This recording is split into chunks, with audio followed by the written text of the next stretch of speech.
Romans 2. God's judgment of sin. You may think you can condemn such people, but you are just as bad, and you have no excuse. When you say they are wicked and should be punished, you are condemning yourself, for you who judge others do these very same things. And we know that God, in His justice, will punish anyone who does such things. Why do you think you can avoid God's judgment when you do the same things? Don't you see how wonderfully kind, tolerant, and patient God is with you?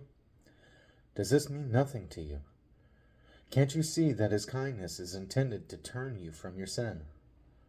But because you are stubborn and refuse to turn from your sin, you are storing up terrible punishment for yourself.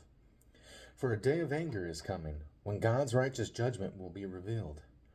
He will judge everyone according to what they have done. He will give eternal life to those who keep on doing good, seeking after the glory and honor and immortality that God offers. But He will pour out His anger and wrath on those who live for themselves, who refuse to obey the truth and instead live lives of wickedness. There will be trouble and calamity for everyone who keeps on doing what is evil, for the Jew first, and also for the Gentile.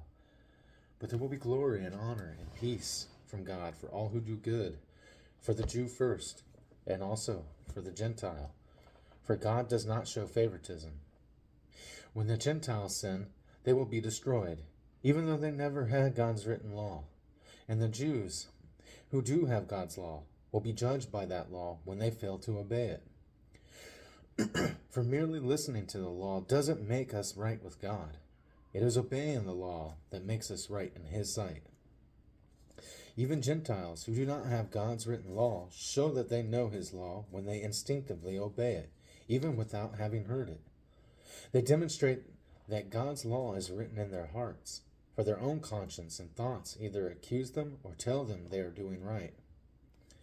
And this is the message I proclaim, that the day is coming when God, through Christ Jesus, will judge everyone's secret life.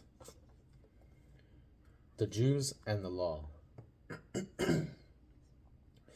You who call yourselves Jews are relying on God's law, and you boast about your special relationship with Him. You know what He wants. You know what is right because you have been taught His law. You are convinced that you are a guide for the blind and a light for people who are lost in darkness. You think you can instruct the ignorant and teach children the ways of God, for you are certain that God's law gives you complete knowledge and truth. Well then, if you teach others, why don't you teach yourself? You tell others not to steal, but do you steal? You say it is wrong to commit adultery, but do you commit adultery? You condemn idolatry, but do you use items stolen from pagan temples? You are so proud of knowing the law, but you dishonor God by breaking it. No wonder the scriptures say, the Gentiles blaspheme the name of God because of you. The Jewish ceremony of circumcision has value only if you obey God's law. But if you don't obey God's law, you are no better off than an uncircumcised Gentile. And if the Gentiles obey God's law, won't God declare them to be His own people? In fact, uncircumcised Gentiles who keep God's law will condemn you Jews who are circumcised and possess God's law but don't obey it. For you are not a true Jew just because you were born of Jewish parents or because you have gone through the ceremony of circumcision. No, a true Jew is one whose heart is right with God. And true circumcision is not merely obeying the letter of the law. Rather, it is a change of heart produced by the Spirit. And a person with a changed heart seeks praise from God, not from people.